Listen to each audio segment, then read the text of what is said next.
শ্রেয়সী মাধবী সবসময় নিজের কাজে ব্যস্ত থাকতেন, তাই আমার জন্য এমন কিছু করার সুযোগ খুব একটা পেতেন না। কিন্তু সেদিন রাতে মাধবী নিজের হাতে আমার মাথায় তেল মালিশ করছিলেন। মালিশ করতে করতে কখন যে ঘুমিয়ে পড়লাম তা টেরই পাইনি। সকালে ঘুম ভাঙতেই দেখি আমার শার্ট নেই, আর মাধবী আমার পায়ের কাছে শুয়ে আছেন। ওনাকে এভাবে দেখে মনটা ভরে গেল। যখন আমার বাবা মা বিদেশে চলে গেলেন, তখন আমার জীবনে একটা নতুন অধ্যায় শুরু হলো। মা বাবা আমার যত্নের জন্য আমার মাধবীকে আমাদের বাড়িতে থাকতে বললেন। শ্রেয়সী মাধবীর বয়স প্রায় 40-এর কাছাকাছি, হলেও তার ব্যক্তিত্ব আর রুচিশীলতা ছিল মনোমুগ্ধকর।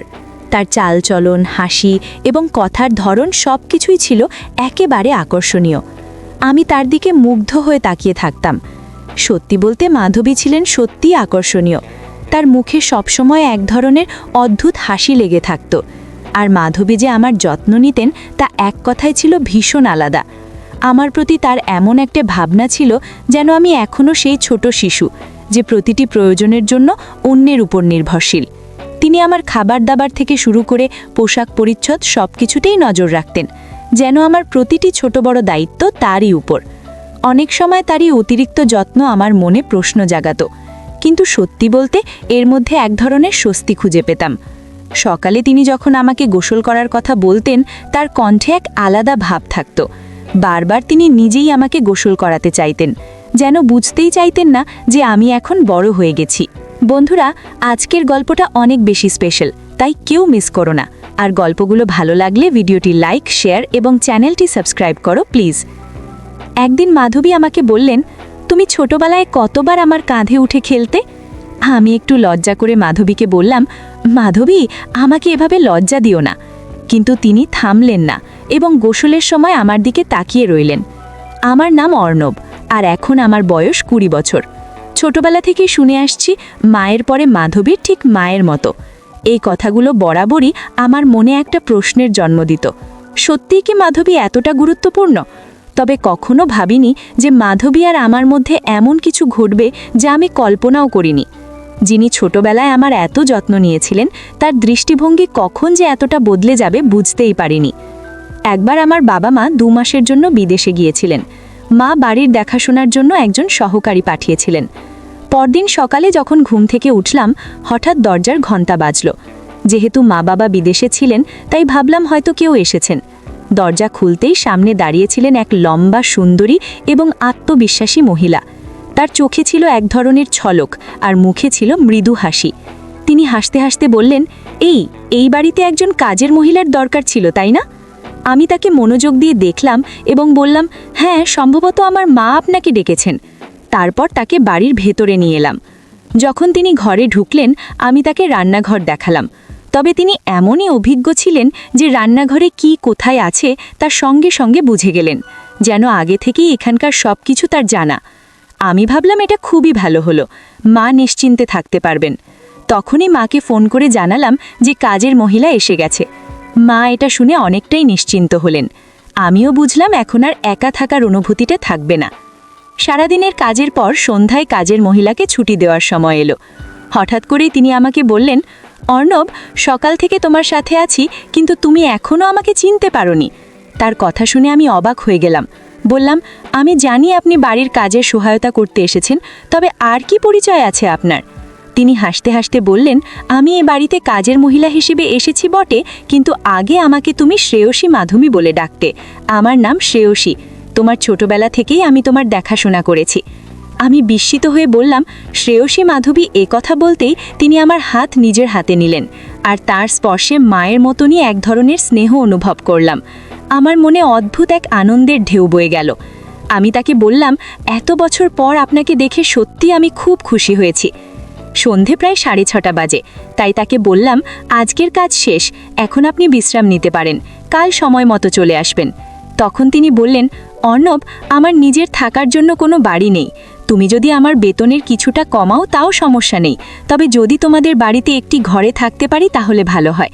আমি সঙ্গে সঙ্গে মাকে ফোন করে সব জানালাম। মা বললেন, আমাদের বাড়িতে তো একটি ঘর খালি আছে, ওটা তাকে দিয়ে দাও। ও থাকলে তোমার কোনো প্রয়োজন মুহূর্তেই পূরণ করবে, তোমার ছোটোখাটো কাজে সাহায্য করবে। মায়ের কথা শুনে আমি তাকে সেই ঘরটি থাকার জন্য দিলাম। তিনি সঙ্গে কোনো পোশাক আনেননি, তাই মায়ের কিছু পুরনো শাড়ি তাকে দিলাম এবং মায়ের ঘরে পোশাক পরিবর্তনের কথা বললাম। আমি বাইরে চলে এলাম। প্রায় 10 মিনিট পরে আমি মায়ের ঘরে গেলাম, কারণ আমার ফোনের চার্জার দরকার ছিল। তবে ভুলে গিয়েছিলাম যে তখন মাধবী ঘরেই ছিলেন। আমি দেখলাম মাধবী পোশাক পরিবর্তন করছেন। লজ্জায় তাড়াতাড়ি চোখ বন্ধ করে ফেললাম, কিন্তু মাধবী যেন এতে কোনো সংকোচ অনুভব করলেন না, বরং বললেন, অর্ণব, এসো এখানে বসো, আর বলো তো আমার মায়ের শাড়ি আমার ওপর কেমন লাগছে। তার পোশাক পরিবর্তনের মধ্যেও তিনি আমাকে সামনে বসতে ডাকছিলেন, কিন্তু আমার মনে হলো এটা ঠিক নয়। মাধবী দেখতে অত্যন্ত সুন্দর ছিলেন। বয়স প্রায় 40 হলেও তার শরীর আর চেহারা বয়সের চেয়ে অনেক কম মনে হতো। কিছুক্ষণ পরে তিনি মায়ের শাড়ি পরে ঘর থেকে বেরিয়ে এলেন, আর পুরনো শাড়িতেও তাকে চমৎকার দেখাচ্ছিল। এভাবে কয়েকদিন কেটে গেল। শ্রেয়সী মাধবী প্রায় 10 দিন ধরে আমাদের বাড়ির কাজ দেখাশোনা করছিলেন। একদিন তিনি আমার ছোটবেলার অনেক স্মৃতি শোনালেন। সেসব শুনে যেন আমি নিজের শৈশবে ফিরে গেলাম। সেই ছোট্ট ছেলেটা যে সব সময় মোবাইলে ব্যস্ত থাকত, এবার নিজেই শৈশবের কথা ভাবতে লাগলাম। মাধবী মাঝে মাঝে আমাকে বেশ বিভ্রান্ত করতেন। কয়েকদিন পর হঠাৎই একদিন বললেন, অর্ণব, আজ তোমাকে আমি নিজ হাতে গোসল করিয়ে দেব। আমি বারবার না করলেও তিনি হাসি মুখে গোসল করানোর জন্য জেদ করছিলেন। তার কথায় রাজি হয়ে শাওয়ার নিয়ে বের হলাম।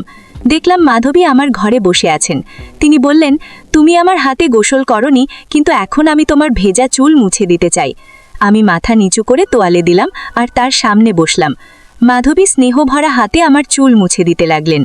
আমি মাধবীকে পরিবারের সদস্যের মতনই মনে করতাম, তাই স্বাভাবিকভাবেই তার সাথে মিশতাম। বলেছিলাম, এই ঘরটাকে নিজের ঘর মনে করবেন। আমার কথা তিনি মনোযোগ দিয়ে শুনলেন এবং আমাদের বাড়িতে এমনভাবে থাকতে শুরু করলেন যেন এটি তার নিজেরই ঘর। এক সন্ধ্যায় আমি বন্ধুদের সঙ্গে এক জন্মদিনের পার্টিতে যাচ্ছিলাম। তখন মাধবী আমাকে জিজ্ঞেস করলেন, কোথায় যাচ্ছ?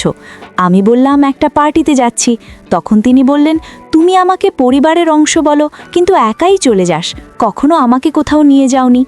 আমি বললাম, ঠিক আছে, আমি আপনাকে নিয়ে যেতে রাজি আছি, তবে আধুনিক পরিবেশে মানিয়ে নিতে পারবেন তো? তিনি সম্মতি দিলে আমি বললাম, মায়ের ঘর থেকে ভালো একটা শাড়ি পরে প্রস্তুত হয়ে আসুন। পার্টিতে যখন পৌঁছালাম তখন আমার বন্ধুরা তাকে দেখে ভেবেছিল তিনি আমার বান্ধবী। মাধবী এমনই উপস্থিতির অধিকারী ছিলেন যে সবাই ধরে নিয়েছিলেন তিনি আমার সঙ্গী। মাধবী হেসে হেসে বন্ধুদের বললেন, আমি অর্ণবীর বন্ধু। পরে আমি মাধবীকে জিজ্ঞাসা করলাম, এভাবে পরিচয় দিলেন কেন? তিনি মুচকি হেসে বললেন, তোমার বন্ধুরা যা ভেবেছে তা দেখে তোমার মুখ দেখার মতোই ছিল। আমি হেসে বললাম, মাফ চাওয়ার কিছু নেই, ঠিকই করেছেন। সেদিন রাতেই মাধবী আমার ঘরে এসে বললেন, তুমি অনেক ক্লান্ত হয়ে পড়েছ, আজ তোমার মাথায় তেল মালিশ করে দিই। তার সেই স্নেহ মাখা হাত যখন আমার চুলে ঘুরতে লাগলো, আমার গায়ে কাঁটা দিয়ে উঠল। তারপরে আস্তে আস্তে তার হাত আমার পিঠে চলে গেল। মা সব সময় ব্যস্ত থাকতেন, তাই এভাবে তেল মালিশ করে দেওয়ার সময় তার পক্ষে পাওয়া সম্ভব ছিল না। মনে পড়ে না কবে মা শেষবার আমার মাথায় তেল মেখে দিয়েছিলেন। শ্রেয়সী মাধবীও সাধারণত এতটা সময় দিতে পারতেন না, কিন্তু সেদিন রাতে তিনি নিজের হাতে আমার মাথায় তেলের মালিশ করছিলেন। মালিশের আরাম পেয়ে কখন যে গভীর ঘুমে তলিয়ে গিয়েছিলাম বুঝতেই পারিনি। পরদিন সকালে ঘুম থেকে উঠে দেখি শ্রেয়সী মাধবী আমার পায়ের কাছে শুয়ে আছেন। তাকে জাগিয়ে হেসে বললাম, তুমি আমার পায়ের কাছে কি করছো? মাধবী মুচকি হেসে বললেন, গতরাতে তোমাকে মালিশ করতে করতে আমারও ঘুম চলে এসেছিল। সকালে মাধবী হঠাৎ আমাকে একটা প্রশ্ন করলেন যা আমাকে ভাবিয়ে তুলল। তিনি বললেন, গতরাতে যখন তোমার কাঁধে হাত রেখেছিলাম তুমি এত তাড়াতাড়ি ঘুমিয়ে পড়লে, তোমার মা কি কখনো তোমার মাথায় মালিশ করতেন না? আমি সরাসরি কিছু বলিনি, কারণ জানতাম মা সব সময় তার কাজ নিয়ে ব্যস্ত থাকেন। তাই পরিবর্তে বললাম, না না, আমার মা সব সময় আমার যত্ন নেন, এমন কিছু নয়। শ্রেয়সী হেসে মাথা নাড়িয়ে বাইরে চলে গেলেন। এরপর আমরা দুজন একসঙ্গে নাস্তার টেবিলে বসলাম। ঠিক তখনই কলিং বেল বেজে উঠল। দেখি মা এবং বাবা দুজনেই বাড়ি ফিরে এসেছেন। তাদের দেখে আমি খুব খুশি হলাম।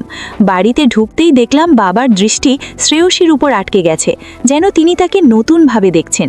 শ্রেয়সী সেদিন এত সুন্দর লাগছিলেন যে বাবার মনোযোগ তার উপর থেকে সরছেই না। বাবার মনোযোগ অন্যদিকে ফেরাতে আমি কাছে গিয়ে তাকে আলিঙ্গন করলাম। মা শ্রেয়সীকে ভালোভাবেই চিনতেন, তাই মা শ্রেয়সীকে আলিঙ্গন করলেন।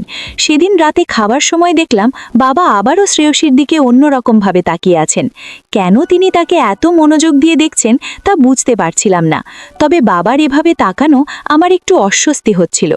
রাতের খাবার শেষে বাবা তার ঘরে চলে গেলেন, আর শ্রেয়সী রান্নাঘর পরিষ্কার করছিলেন। কাজ শেষ করে তিনিও তার ঘরে চলে গেলেন। কিছুক্ষণ পর আমি তার ঘরে গেলাম, কারণ সেদিন আমাদের মধ্যে কিছু কথা হয়নি। আমাকে হঠাৎ দেখে শ্রেয়সী একটু অবাক হয়ে গেলেন। আমি হাসতে হাসতে বললাম, এত অবাক হওয়ার কি আছে, আমি তো তোমার অর্ণব। শ্রেয়সী মুচকি হেসে বললেন, তুমি এত চুপি চুপি এলে যে একটু ঘাবড়ে গিয়েছিলাম। কিছু দরকার ছিল? আমি বললাম, না শ্রেয়সী, বিশেষ কিছু দরকার ছিল না। সেদিন তেমন কথা বলা হয়নি, তাই ভাবলাম একটু দেখা করে যাই। শ্রেয়সী হেসে বললেন, ঠিক আছে, যখনই দরকার পড়ে আমাকে ফোন করো, আমি তোমার জন্যই এখানে আছি। তার কথায় আমি হেসে দিলাম, তারপর ঘর থেকে বেরিয়ে এলাম। পরদিন সকাল হয়ে গেল। সকাল 10টা বাজলেও নাস্তা তৈরি ছিল না। সাধারণত শ্রেয়সী প্রতিদিন সকাল 8টায় আমার জন্য নাস্তা নিয়ে আসেন, কিন্তু আজ 9টা পেরিয়েও কিছু আনেননি। তখন আমি রান্নাঘরে গেলাম দেখতে কি হচ্ছে। সেখানে গিয়ে দেখলাম শ্রেয়সী মাথা নিচু করে চুপচাপ দাঁড়িয়ে আছেন, যেন গভীর চিন্তায় ডুবে আছেন। আমি অবাক হয়ে জিজ্ঞেস করলাম, কি হয়েছে শ্রেয়সী? ধীরে ধীরে বললেন, তোমার বাবা। ঠিক তখনই বাবা রান্নাঘরে ঢুকে পড়লেন। শ্রেয়সী তার মুখ আমার দিক থেকে সরিয়ে নিলেন। গতকাল থেকেই শ্রেয়সী বাবার দিকে অন্যরকমভাবে তাকাচ্ছিলেন, যা আমার নজর এড়ায়নি। শ্রেয়সী কেবল আমার আত্মীয় নন, তিনি আমার খুব কাছের একজন বন্ধু হয়ে উঠেছেন, আর আমি তার সাথে এমন আচরণ সহজে মেনে নিতে পারছিলাম না। আমার মনে প্রশ্ন জাগছিল, একদিনের মধ্যে এমন কি ঘটেছে যে শ্রেয়সী এতটা অস্বস্তিতে পড়ে গেছেন? রাতে শুতে গেলাম, কিন্তু মনটা অস্থির ছিল। কিছুক্ষণ পর ভাবলাম শ্রেয়সীর ঘরে গিয়ে দেখে আসা উচিত। তার ঘরের দরজার কাছে পৌঁছেই দেখি বাবা ইতিমধ্যেই সেখানে আছেন এবং শ্রেয়সীর হাতে কিছু টাকা দিচ্ছেন। কেন হঠাৎ করে এত টাকা দিচ্ছেন সেটা বুঝতে পারলাম না। সামনের দৃশ্য দেখে আমার মনের অস্বস্তি বাড়তে লাগলো। শ্রেয়সী বাবাকে বলছিলেন, যতক্ষণ না আমি অর্ণবের সাথে কথা বলবো আমি এই বাড়ি ছাড়ব না। আমার মনে হলো হয়তো সে আমাকে ভালোবেসে ফেলেছে। দেরি না করে আমি সরাসরি তার ঘরে ঢুকে পড়লাম। বাবাকে জিজ্ঞেস করলাম, আপনি এখানে শ্রেয়সীর সাথে কি করছেন? আমার প্রশ্ন শুনে মাও ঘরে ঢুকে পড়লেন। আমাকে দেখে মা বাবার মুখের ভাব কেমন যেন বদলে গেল। মা বাবা আমাকে বলতে লাগলেন, তুমি নিজের ঘরে ফিরে যাও। আমি প্রতিবাদ করে বললাম, আমি আর শিশু নই, আমি জানতে চাই এখানে আসলে কি ঘটছে এবং আপনি শ্রেয়সীর সাথে কি করছেন। ঠিক তখনই শ্রেয়সী আমার কাছে এসে আমাকে জড়িয়ে ধরে কাঁদতে লাগলেন। তিনি বললেন, অর্ণব, এই বাড়িতে তুমি একমাত্র ব্যক্তি যে আমাকে বোঝো। এখানে আসার পর থেকে তোমাকে অনেক কিছু বলতে চেয়েছিলাম, কিন্তু কিছু কারণে চুপ ছিলাম।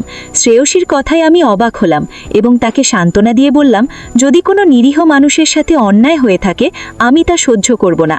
তখন মা শ্রেয়সীকে বললেন, তুমি চুপ থাকাই ভালো আর এখান থেকে চলে যাও। কিন্তু শ্রেয়সী উত্তেজিত হয়ে মায়ের দিকে তাকিয়ে বললেন, আজ আর চুপ থাকবো না, আমি অর্ণবকে সব সত্য বলবো।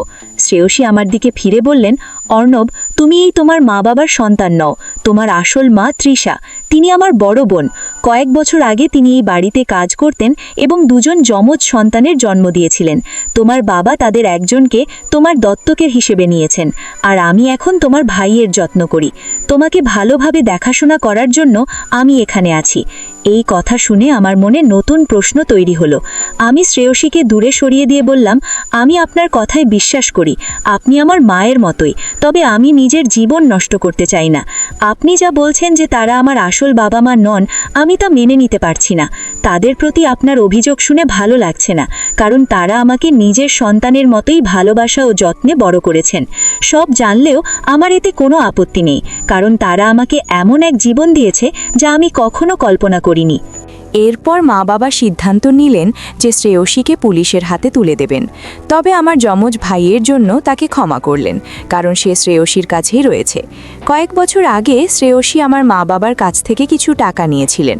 আমার জন্মের পর আমার আসল মায়ের মৃত্যু হয়েছিল, আর শ্রেয়সী তখন আমার বড় ভাইয়ের দেখাশোনা করতেন। কিন্তু দুর্ভাগ্যবশত তিনি ভাইকে সঠিকভাবে বড় করতে পারেননি। ভাই খারাপ পথে চলে গিয়েছিল এবং তার জীবন বিপদে পড়েছিল। সে চুরি করত এবং নানা ধরনের মজা করত আর এখন আবার আমার মা বাবার কাছ থেকে টাকা আদায়ের চেষ্টা করছিল। কিছু গয়না সে চুরি করেছে, কিন্তু তাতেও সে সন্তুষ্ট ছিল না। শ্রেয়সী আমার মা বাবার কাছে 20 লাখ টাকার দাবি করেছিল, কিন্তু এবার মা বাবা তাকে স্পষ্টভাবে না করে দেন। তখন সে তাদের হুমকি দিতে শুরু করে। মা বাবা তাকে কিছু টাকা দিয়ে বাড়ি থেকে চলে যেতে বললেন।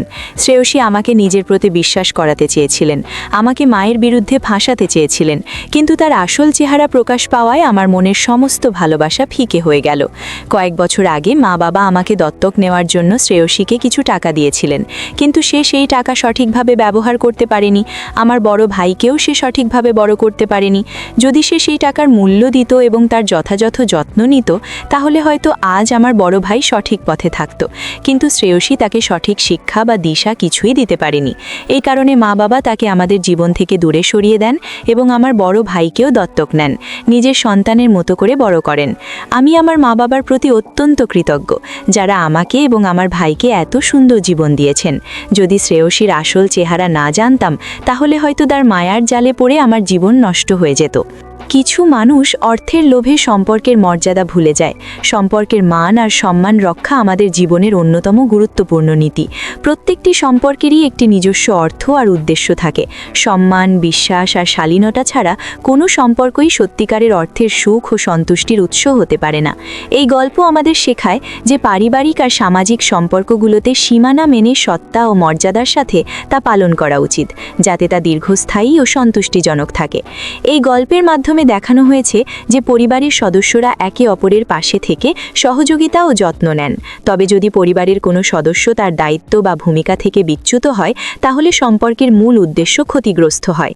এখানে মায়ের মতো নিকট সম্পর্ক যে একজন মাধবী আর ভাগ্নের মধ্যে থাকে, সেটার কথাই বলা হয়েছে। একজন মাধবী তার ভাগ্নের প্রতি যত্ন, স্নেহ আর সঠিক দিশা দেওয়ার দায়িত্ব পালন করেন। কিন্তু যখন সম্পর্কের মধ্যে লোভ বা স্বার্থ ঢুকে পড়ে, তখন সেই সম্পর্কের পবিত্রতা ও মর্যাদায় আঘাত লাগে। এই গল্প আমাদের বুঝতে সাহায্য করে যে প্রতিটি সম্পর্কেরই নিজস্ব সীমানা আছে, আর সেই সীমার মধ্যে থেকে সম্পর্ক বজায় রাখা জরুরি। পরিবারের প্রতিটি সদস্যের প্রতি সম্মান ও ভালোবাসা থাকা উচিত, যা একটা মজবুত আর বিশ্বাসযোগ্য বন্ধন তৈরি করে। যদি সেই বন্ধনে সন্দেহ বা অবিশ্বাস আসে, তাহলে সম্পর্কটি ভেঙে যাওয়ার পথে চলে যায়। তাই প্রতিটি সম্পর্ককে তার সঠিক স্থানে রাখা প্রয়োজন, যাতে পরিবারের প্রতিটি সদস্য নিরাপদ ও মর্যাদাপূর্ণ বোধ করে। এছাড়া যখন আমরা কোনো সম্পর্কে থাকি, তখন আমাদের চিন্তা, অনুভূতি ও কাজে স্বচ্ছতা থাকা জরুরি। যদি কোনো সম্পর্ক স্বার্থপরতা, লোভ বা অন্য কোনো খারাপ উদ্দেশ্যে পরিচালিত হয়, তাহলে সেটি কখনোই সঠিক পথে এগোতে পারে না। এই গল্পটি আমাদের শেখায় যে সম্পর্কগুলো শুধুমাত্র বাহ্যিক নয়, এগুলো আমাদের নিজস্ব মূল্যায়নকেও প্রভাবিত করে। যখন আমরা সম্পর্কের মর্যাদা ও নীতিমালা লঙ্ঘন করি, তখন তা শুধু আমাদের সমাজে নয়, নিজেদের কাছেও অপমানজনক হয়ে ওঠে। তাই প্রতিটি সম্পর্ককে সম্মান এবং দায়িত্বের সাথে পালন করা উচিত। এই গল্পে মাধবীর চরিত্রটি একটি আদর্শ প্রতীক, যা দেখায় কিভাবে সম্পর্কের যত্ন নেওয়া এবং তাদের মর্যাদা রক্ষা করা আমাদের কর্তব্য। তিনি যেভাবে তার ভাগ্নেকে যত্ন সহকারে কাছে টেনেছেন এবং দায়িত্ব নিয়েছেন, তা প্রশংসনীয়। তবে যদি কোনো সম্পর্কের মধ্যে আবেগজনিত দ্বন্দ্ব দেখা দেয়, তখন সেই সমস্যার যথাযথ সমাধান খুঁজে বের করা উচিত। ভুল ভাবনায় প্রভাবিত হওয়া উচিত নয়। এই গল্পের আবেগময় দ্বন্দ্ব আমাদের বোঝায় যে জীবনে এমন সময় আসে যখন আমাদের নিজেদের আবেগ নিয়ন্ত্রণে রাখা উচিত এবং ভুল পথে না ভেসে সমাধানের চেষ্টা করা উচিত। তাছাড়া এই গল্পটি আমাদের শেখায় যে অনেক সময় সম্পর্কের মধ্যে কিছু দূরত্ব বজায় রাখাও প্রয়োজন হতে পারে। এই দূরত্ব মানে নেতিবাচক কিছু নয়, বরং এটি সীমার প্রতীক, যাতে সম্পর্কের মধ্যে ভুল বোঝাবুঝির অবকাশ না থাকে। প্রতিটি সম্পর্কের মধ্যেই এমন কিছু শিক্ষা থাকে যা আমাদের জীবনের মূল্যবান গুণাবলীর বিকাশ ঘটায়। যতক্ষণ পর্যন্ত সম্পর্কের মর্যাদা অটুট থাকে, ততক্ষণ পর্যন্ত তার প্রভাবও ইতিবাচক থাকে।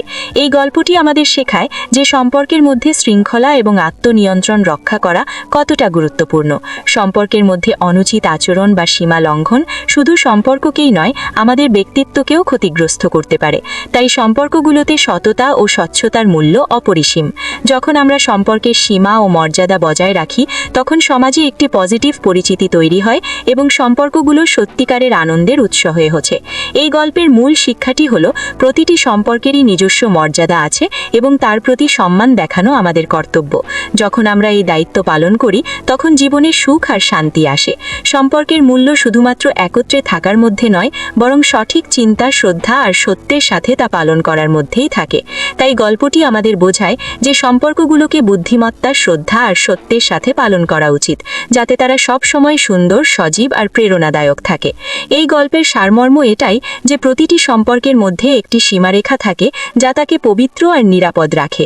এই সীমারেখা মেনে চলা উচিত, যাতে আমাদের সম্পর্কগুলো যেমন মজবুত থাকে, তেমনি আমাদের সমাজে একটি ভালো আর প্রেরণামূলক ভাবমূর্তি তৈরি হয়।